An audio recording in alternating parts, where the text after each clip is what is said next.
190 million pound case, Imran Khan نے خود supreme court کے اکاؤنٹ میں رقم ایڈجسٹ کرنے کا فیصلہ کیا، فروغ۔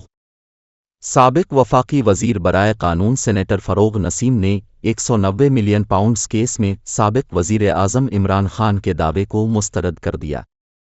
190 ملین پاؤنڈز کیس میں سابق وزیر اعظم عمران خان نے پہلے کابینہ کا سہارا لیا اور اب اپنے دور کے وزیر قانون فروغ نسیم پر ذمہ داری ڈالتے ہوئے کہا کہ وزیر قانون کے مشورے سے جرمانے کے پیسے سپریم کورٹ کے اکاؤنٹ میں ایڈجسٹ کیے گئے۔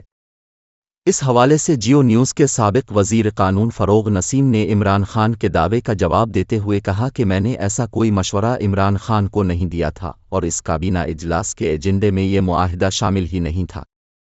فروغ نسیم کا کہنا تھا کہ عمران خان نے خود 190 ملین پاؤنڈ سپریم کورٹ کے اکاؤنٹ میں ایڈجسٹ کرنے کا فیصلہ کیا۔